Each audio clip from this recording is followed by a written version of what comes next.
Textbooks are an integral part of education, and they have been since the printing press was created. However, the printing press has been replaced by many new areas of educational delivery.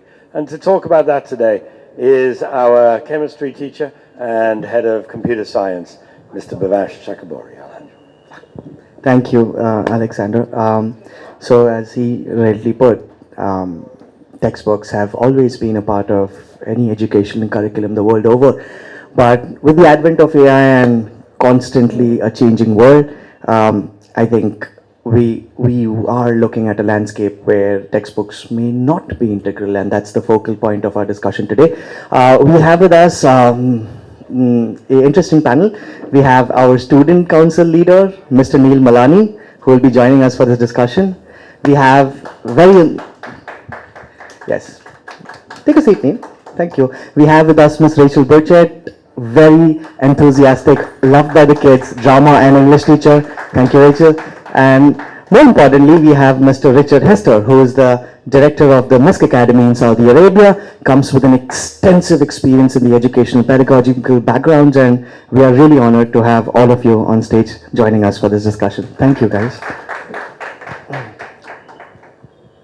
Obviously, moving beyond textbooks. Now, I would like to invite your views about how you feel. Let's do a quick discussion around the topic itself, and then we can go into branched out areas of where you think this is going. Is that even relevant? Like, it's a very interesting topic when Alexander told this to me, and I thought, could we do without textbooks? I mean, really, you need a curriculum, right? I mean, how would, and especially as a STEM teacher, how would that subject look like? I mean, the first time I say to my kids that, there's going to be a test, they always ask what's coming in the test, and you need a written thing that tells them what's coming for the test. So, interesting thoughts. So I'll let Neil begin, just because you're the youngest, no particular order, just because you're the youngest, yeah. So we do need the textbook, but not as something we revise from, more as a base of how the curriculum is, I feel. And we did have this discussion during Community Day, where we spoke about it, but students still prefer using ChatGPT or other softwares to make their notes, but they keep the textbook as a base of just how the curriculum is. Thank you, Neil. Ms. Rachel. I've got a slightly different view. Teaching English and drama, we don't really, textbooks, I guess I don't really use textbooks as such, but I agree with you in terms of the curriculum. It's important to have some sort of a framework. So textbooks are useful, I think, for providing some sort of a framework, and particularly for students to be able to understand what it is that they need to get, where they need to get to at the end of what they're learning. But we don't really, use textbooks as such to either teach or necessarily, revise, because when we're teaching, it's an interactive experience. So what you're doing is you're looking at, you might be looking at a framework. So, for example, in grammar, what are my learning outcomes that I need to focus on? But for the students, the way that they get to those learning outcomes can be quite different depending on how they learn, depending on the content that we look at. And so I don't necessarily think that the textbook is important in today's age. We also have access to so much other information, and so the textbook becomes limiting, but it is a good framework, probably. I agree. I mean, yeah, the framework, I think that's the word that I take away with me. So thank you. Mr. Hester. Yeah, okay, thank you. Years ago, I was a middle school principal in an American international school, and I was coming back from a conference, and I was in, I think, Chicago airport, and I started talking to someone, and they were talking about the Khan Academy. And, I was a maths teacher, and very early on, we used the Khan Academy. And they said, why are we going to need schools in the future? Because, you can just learn from things like the Khan Academy and now AI. And my argument was quite simple, in that learning is an emotional process. Knowledge in itself doesn't change behavior. you know, we all know things. You know, we all know. You know, I know how to be fitter, and I'm not. There's all sorts of knowledge we have, and so in terms of textbooks, you know, I was a maths teacher. You know, I think if I was teaching maths again, I would be using textbooks, because there were some bits of deliberate practice that students need, and why you know, kind of take the time to make it all yourself. So it is subject specific, but you know, learning ultimately is an emotional process. So all the good things that go on in school are about relationships, which is why we come to school. It's about learning how to be with people, and it's about interacting and learning in different ways. But yeah. Thank you. Yeah, as I said, you know, as STEM teachers, I think we will probably like a more rigid, not rigid actually, that came out wrong. I think a more well-defined skeleton or structure for what we are teaching. Thank you. Any thoughts, audience? Please feel free to raise your hand and, you know, jump into the conversation anytime you want, if you have anything to share. Moving on. In case, imagine a world without textbooks, for example. How would assessments and learning outcomes look like? Now, again, blue sky thinking here. If there is indeed a world where we move without textbooks, and I see, I can already sense the math teacher or the chemistry teacher and, you know, the science teacher in me revolting against this idea. But again, blue sky thinking, what should we assess, and what do you think assessments would look like ideally without textbooks? So I'll draw on my experience when I was teaching primary, and really it's about project-based learning and not necessarily structuring your learning around one particular subject. So, for example, I'm really having a disaster with this microphone. I can stretch this too. Oh, no, it's okay. This is working. Okay. It's just... Yeah.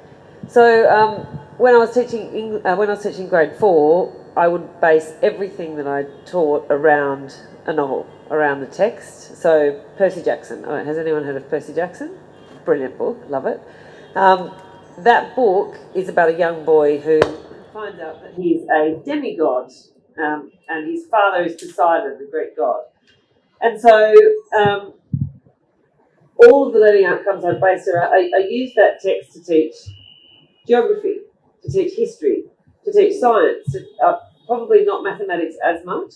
And so the assessment that you're doing with the children isn't happening around a specific, I've got to test this one thing about, you know, do they know the longitude and latitude of where Greece is, for example, because you're actually looking at multiple subjects, and you're assessing them on history, science, English, grammar, all sorts of things all at once, depending on what the assessment task is. So it doesn't really textbooks don't really lend themselves then in that instance to kind of guiding that assessment process. And again, I'll come back to it as a teacher, it's always about the learning outcomes. It's not about, you know, I have to teach this specific thing. It's about where I want my student to get to, and it's all about them thinking critically, right? So the critical thinking doesn't come inside of the textbook. Any thoughts, Neil? So I used to be in an ICSE school, Cathedral. Yeah. In ICSE, the textbooks are the only thing you can actually study from, because it's all mugging at the end of the day. So, And they're massive. yeah, massive. So if you're in an ICSE school, you cannot get rid of textbook. It's not physically possible. And I agree with you, like maths and science also you can't. For geography and for other subjects, sure you actually can, because we in grade 12 and all, we use ChatGPT to, like, we tell them, can you make us notes on this chapter, give us a 16-mark essay on this, and they do help us with that. You have to define it a bit, and you always do have to look back at the textbook once in a while to get like examples and all, but it's not physically possible to remove it for maths or sciences. It's just not going to be possible. Any thoughts, sir? Great. Yeah, a few thoughts. I think, you know, when you look at grades, you know, what are grades? Grades are just what the community will tolerate and accept as a way of in some cases, just simply ranking students. Is the point to deliver content and rank them? Well, that's quite a narrow skill. I can't think of many jobs even now, and certainly in the future, where that's going to be particularly useful.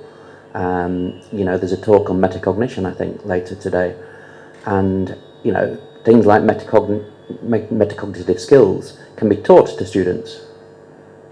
Most people who are successful will have picked up good metacognitive skills over their life. We can teach it, so even more students can perform higher. That doesn't mean on learning some book and regurgitating it. But one of the big problems we have is that universities and exam boards move quite slowly. They don't want, someone like Cambridge has had their reputation built up over hundreds of years, and they are, they're universally accepted as a level of something to get students into college. And that's not going to change overnight. They are changing slowly. But this is the dilemma we have. We want to get into good universities, and so we have to play the game. But the game we're playing isn't quite what is going to be useful for students beyond, in fact, to thrive at university and to thrive in jobs and to thrive in society. But I think this is where the schooling is important, in that you can actually teach content as well as teaching, for example, metacognitive skills. So you can do two things at the same time, and that's the kind of approach which I think is more useful. Thank you, everyone, for your thoughts. Okay, so kind of leading on from this, another thought that struck me was the content of the textbooks. So say, for example, you have very structured textbooks in chemistry, physics, kind of distilled knowledge over the past mainly 200, 300 years. Who are the stakeholders who decide what goes into those textbooks? So, the reason this came up in my mind is we need to contextualize what is useful. I'm sure I've heard this conversation a lot of times with my friends, with adults, and even with kids, but it comes across in different ways. So in adults, they say, hey, I learned this math in grade 8. Where am I ever going to use it now in my life? Right? So it's a very common complaint. And in kids, it comes across in a bit of a different way. They're like, why am I learning this? So as a teacher, it's always a challenge to make them understand or probably impress upon them the importance of what we're learning. So again, coming back to the question, what goes into those textbooks and who gets to decide that? I think the areas are quite clear in STEM because the larger scientific community is more organized. But again, I'd like to know everyone's thoughts on this. What goes into textbooks and the educators and the stakeholders' roles in those in deciding what goes into those textbooks? Yeah, no, it's an interesting one because some of my work, I work with one of the big kind of international organisations, and when they have new curriculum, I sometimes help them design their training courses to roll that out around the world. And there's a process for this. So all the curriculum are on a cycle of 3 or 4 years. They review it, and then they get the publishers involved. They have recommended publishers, and there's a whole cycle of this. But it kind of self-perpetuates itself. The people involved in it are doing quite well in it. There's not necessarily a big incentive to change a lot of the things that's in there. It's okay. There are good people involved in this process. There are some nice ideas, and certainly in STEM, it's a useful place. I wouldn't recommend. I am actually in my work in Saudi. We have a whole teacher development program where we are developing Saudi teachers, and for the ones who are doing maths, they're using textbooks sometimes because why not? Why start from zero? However, as your teaching experience grows over the years, they become less and less important, and in some subjects, maybe not important at all. It is a good question, and I do actually question this stuff quite a lot myself when I'm, considering what are we teaching our kids? Are we equipping them with the skills that they need for the jobs that we don't even know that they're going to have yet? I always kind of come back to idea of context. So I could have a textbook about English that's got all of the stuff about grammar and, you know, where you've got to learn about a simple sentence, a complex sentence, an adverbial, all of those sorts of things. But if I teach it out of context, it doesn't mean anything to me. So I can sit and teach I go, oh, I haven't covered this off, right, a particular piece of grammar. So if I sit there and go, oh, right, here's a worksheet that I'm going to teach you about modal verbs. And the kids will do it, and then they'll get it right, and then a week later I'll go, what's a modal verb? And they'll go, what? We've never heard that word. I'm like, yeah, we spent 45 minutes on it last week. And so if they don't get if they don't learn about the particular, let's say it's grammar, if they're not learning about it in context, say through a novel that they're reading or through a presentation that they're giving or, you know, anything like that, then they forget it. So the textbook in itself becomes something that that might seem useful at the time. They might tick the box for the test. In fact, you might even be able to do a quick, you know, let's sit down and do a quick refresher, because we've got this particular test that's coming up that's a standardised test that we know that we've got to learn all these things. And they might even perform really well in that test. But then when it comes down to applying that knowledge and that information, they fall short. So I don't know who writes the textbooks. Policymakers generally. I mean, people who end up in education and work in policy. In India, we have boards. So there's a central board and there's state boards, and they decide what goes into the textbooks. My sister works in policy in education in Australia, and I keep wondering what she's doing, and thinking surely you'd be better off in the classroom teaching maths, because we don't have enough maths teachers, rather than writing policies, right?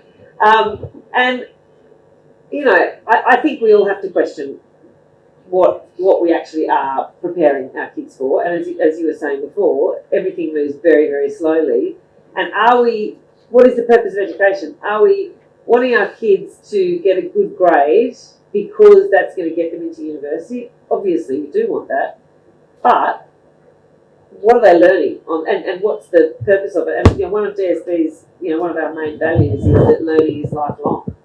And we want kids to actually develop critical thinking skills more than content skills. And as you were saying, Neil, ChatGPT gives you all the content. You don't need to remember that stuff anymore. We don't.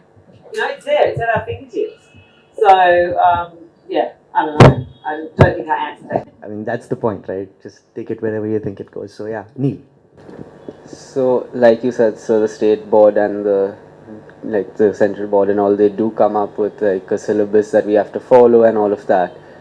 But the person who actually made like school and exams and all actually said that schools are only created to make workers and not like thinkers and all. So I think DSB is doing that in a good way, not like the workers part but the thinkers part. Sorry. Hopefully both. No.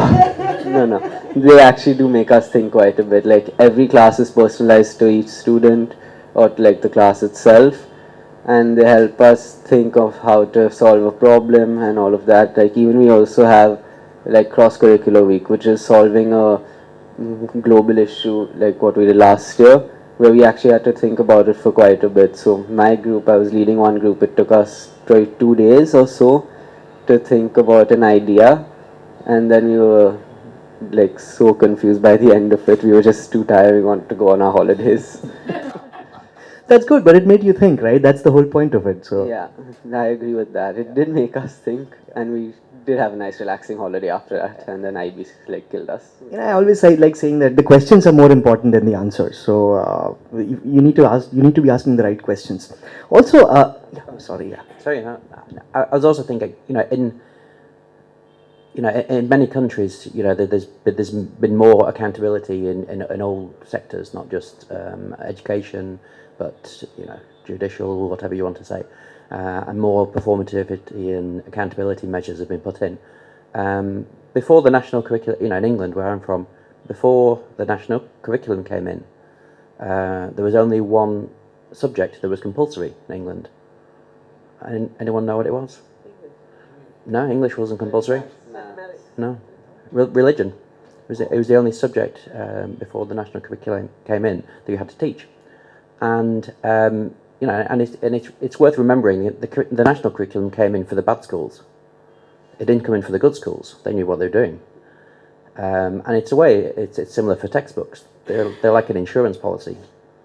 You know, if you go through it, you'll learn some stuff, and you'll be more or less on the right path, and it will probably not do you too much harm. And that's it. A school like this is just providing so much more. You know, that's why, you know, you come to a community like this. If you think of the broader education aims, depending on which country you're in, there's usually 3 or 4. You know, personal empowerment, passing on important values, preparation for citizenship, and preparation for work. And preparation for work is only one of those. Those other things are very important. And you know, a school like this is phenomenal. You know, I've been coming in and out of this school for, I think, 5 or 6 years, and this is my first time in this new site. And the first thing I saw yesterday was, you know, the students are phenomenal, and that's, you know, that's not an accident.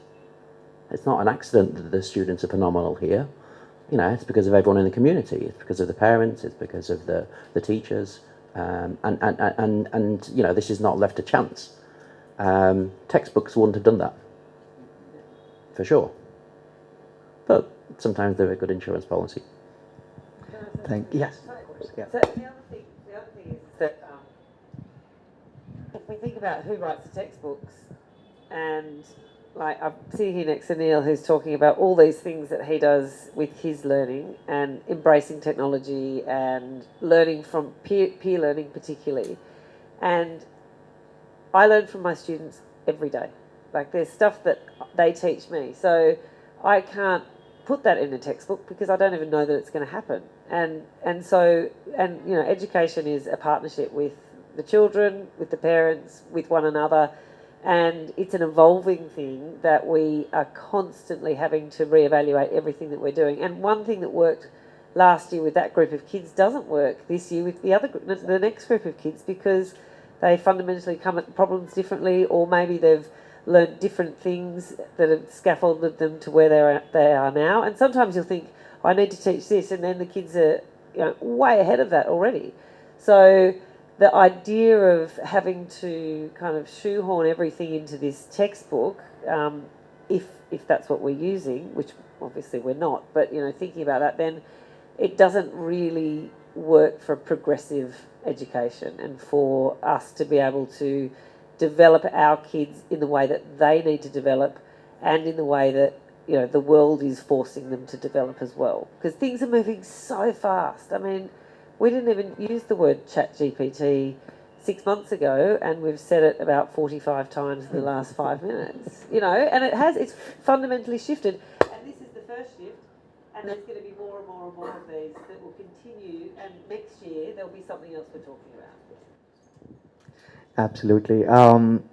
One thing that I've always observed is the difference in perspective between the answers given by usually STEM teachers and the humanities and the languages. That there's a very, very clear marked distinction between the answers we get. So it's always interesting to think about it in my head. Also, kind of taking off from Neil's point there, that the role of schools.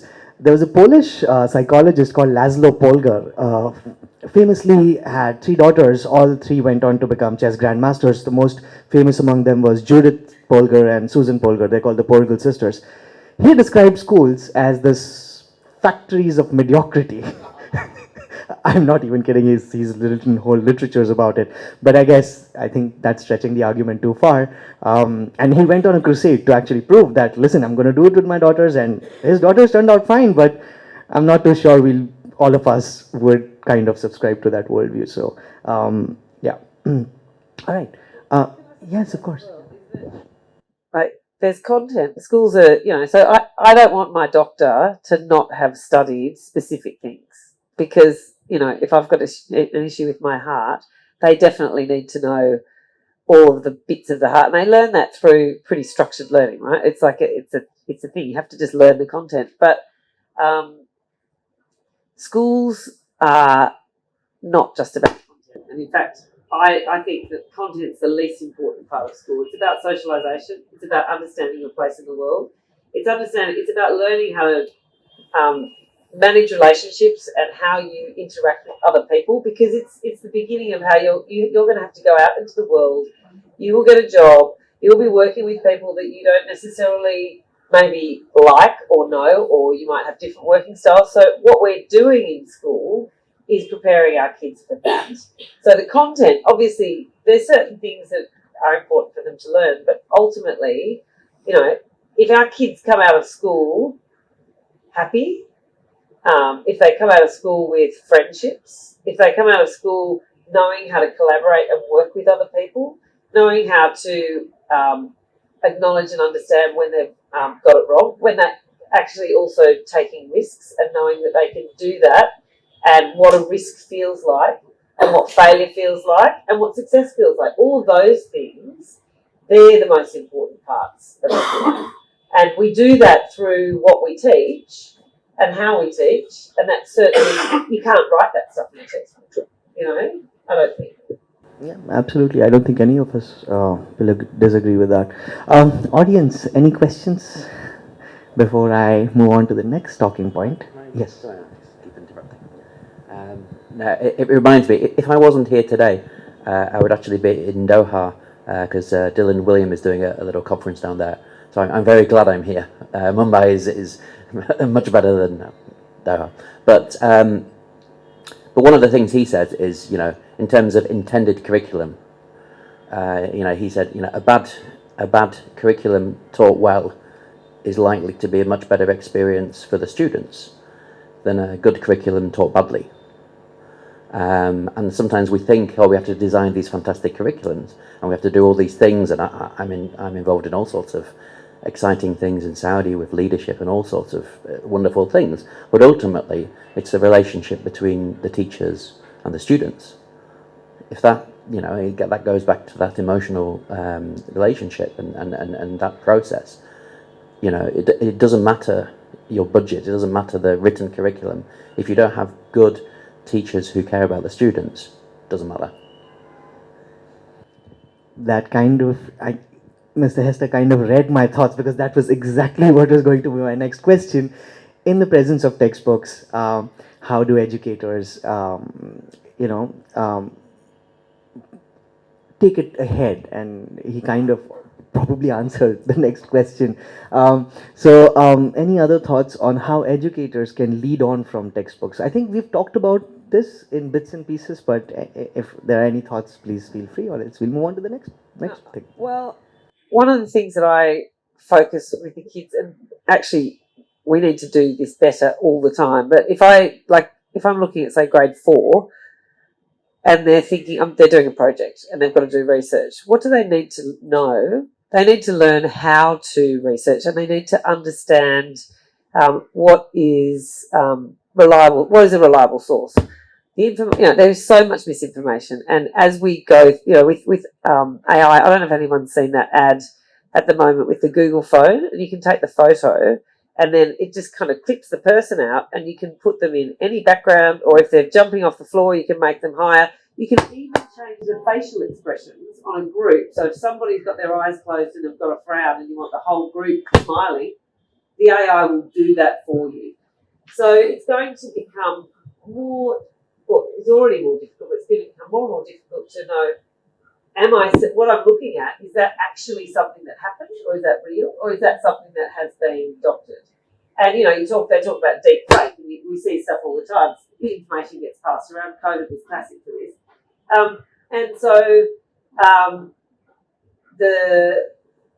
What we have to do with the kids is, rather than saying, you need to learn this content, we need to say to them, what you need to do, you need to research this information, and then you need to understand where the information is coming from. Is it reliable?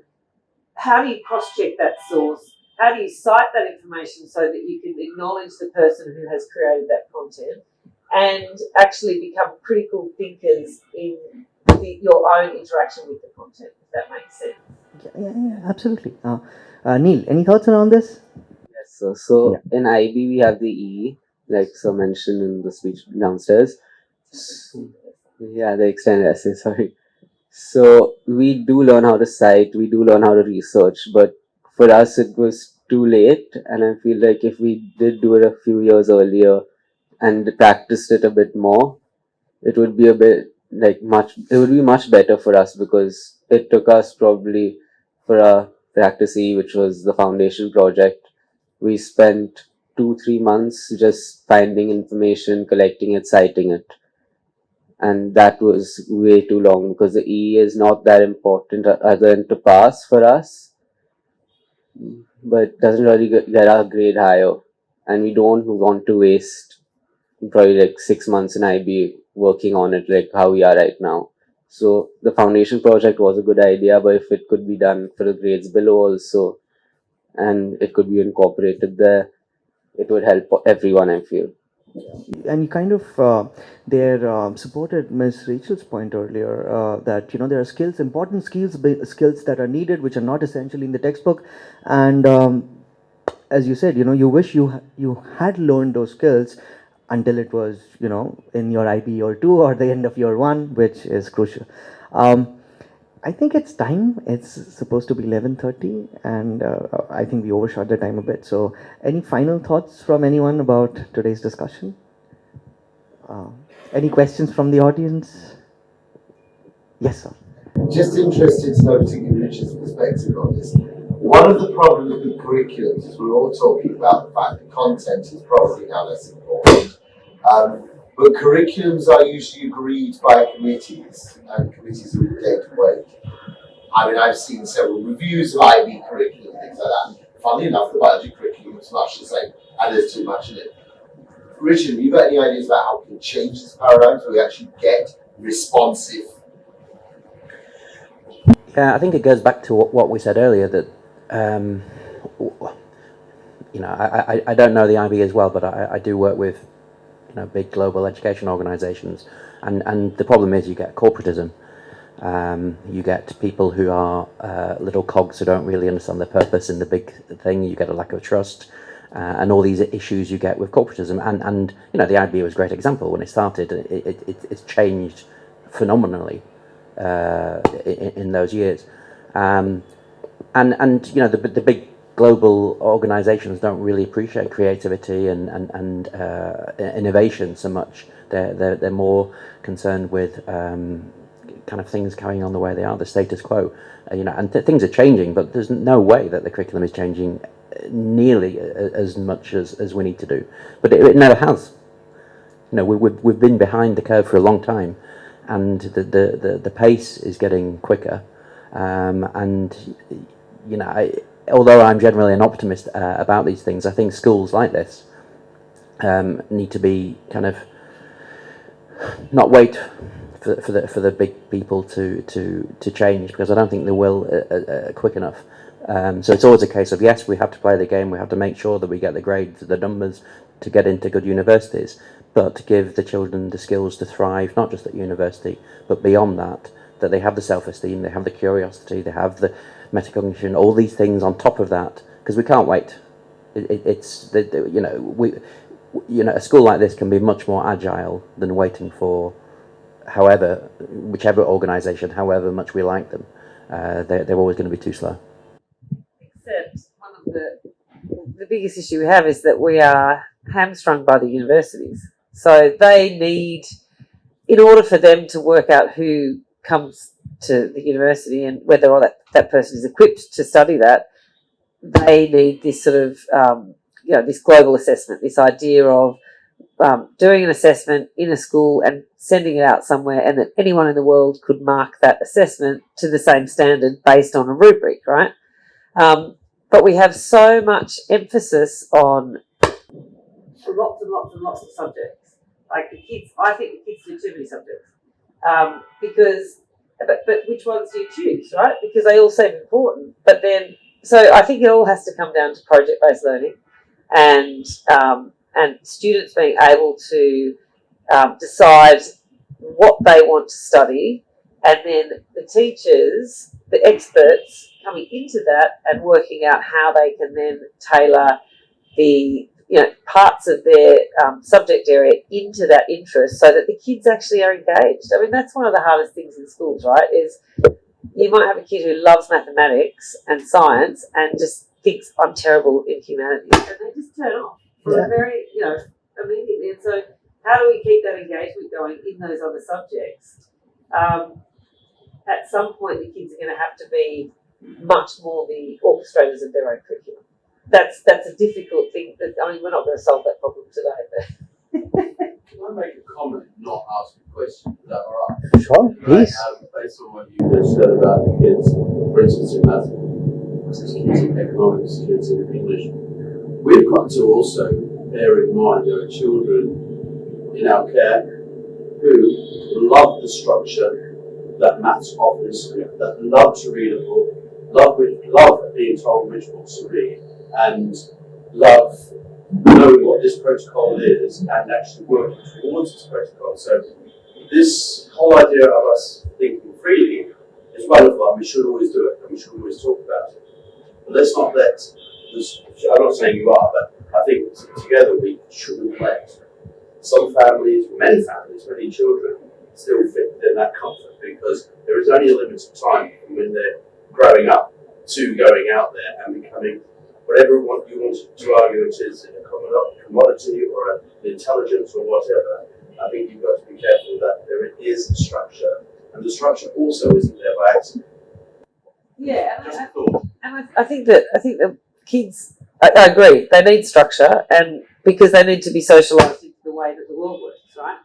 They've got to learn how to be responsible thinkers. They need to know how to do an assignment on time. They need to learn how to do things that they don't want to do, because that's life, right? Life admin. Who likes life admin? No one. All right, I'm terrible at it. I wish I'd done a subject on life admin.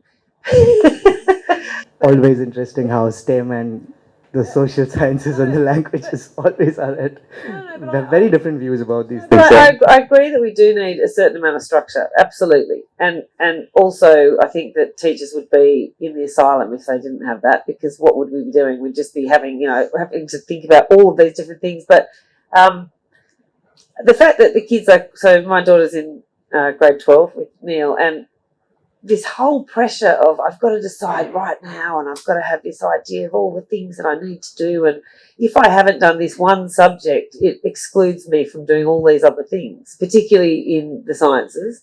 If you want to be a doctor and you haven't done 2 sciences in many, particularly say the UK, if you haven't done biology and chemistry, then you can't get into med. But the IB is meant to be one science. So the kids then give up the creative stuff in order to do the science, in order to go and do that thing that they think they want to do when they're 15. But maybe when they're 20, they've realised that they actually want to be a musician. But they haven't been able to do that because we've forced them to do all of this sort of other stuff in the structure. So, yeah, I mean, if we had the answer to that, we'd all be consultants and, making loads of money and, selling our wares around the world. So Nothing against consultants. it's a problem to solve. Okay, on that note, I think we'll end the conversation here. Thank you so much, Mr. Hester, Ms. Burchett, Mr. Malani. Thank you so much for gracing us and honoring us with your thoughts. Thank you so much.